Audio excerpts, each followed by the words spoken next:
ప్రభువా జీవాధిపతి మీకు స్తోత్రములయ్యా. ఈ పాత సంవత్సరములో నీవిచ్చిన ఆజ్ఞను నెరవేర్చి ఉన్నాము నాయన.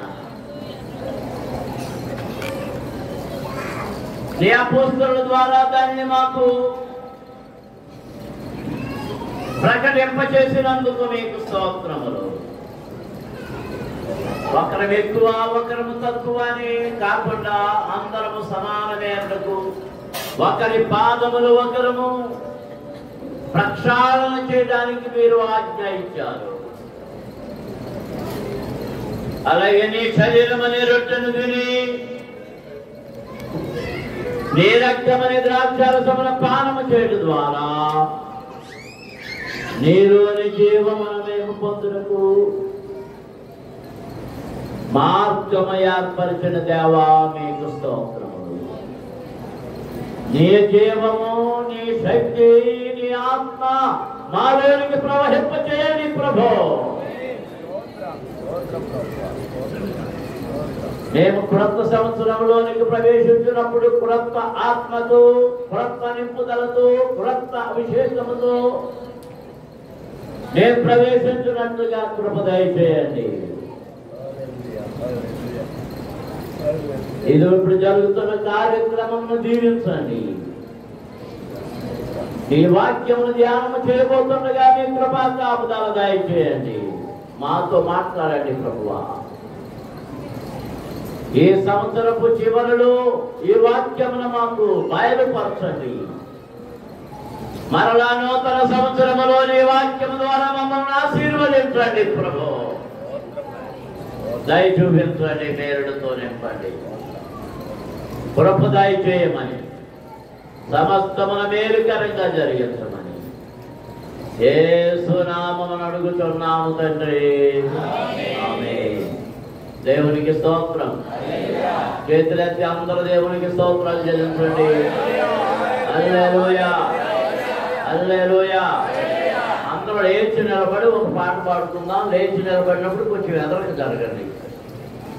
ఎదరేం ఖాళీ ఉంది, వెనక్కి ఏమో ఇరుగ్గా ఉంది. పురుషుల్లో కూడా ఆ ముందు భాగాల్లో ఉన్నటువంటి ఖాళీలోనికి జరిగితే కొంచెం బాగుంటుంది. ఈ అడ్డాలన్నీ తీసేయండి. ఇక అలాగే ఆ కొవ్వొత్తులు సిద్ధం చేసేవాళ్ళు సిద్ధపరచండి. అది అది పట్టుకుని ఉన్నా అది ఎలా ఇచ్చేయండి.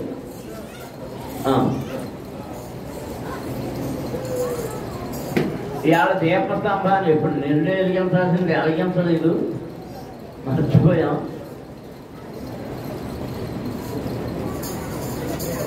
అందరూ బయటికి వెళ్ళి వచ్చారు, కాళ్ళు కట్టుకుని వచ్చారు, చక్కగా వచ్చారు. కొంచెం కీళ్ళుని అవసరం ఉంటాయి కదా, చేతులు పైకి ఎత్తండి కదా, పచ్చగా దింపండి, కిందగా దింపండి, మళ్ళీ పక్కకు పెట్టండి, మళ్ళీ పైకి లేపండి, మళ్ళీ పక్కకు పెట్టండి, మళ్ళీ కిందగా దింపండి. తప్పట్లు పంపి ఎంతమందికి వచ్చు? పాట పాడేటప్పుడు తప్పట్లు కొట్టేది ఎలా కొడతారు? పాట పాడేటప్పుడు కొట్టే తప్పట్లు రావాలి, అందరూ పాడాలి. మీకంటే పిల్లల్ని వాళ్ళకి ఎంత సంతోషంగా ఉందో నిద్ర కూడా రాలేదు వాళ్ళకి. హల్లెలూయా స్తుతి మహిమా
అందరూ కూర్చోండి.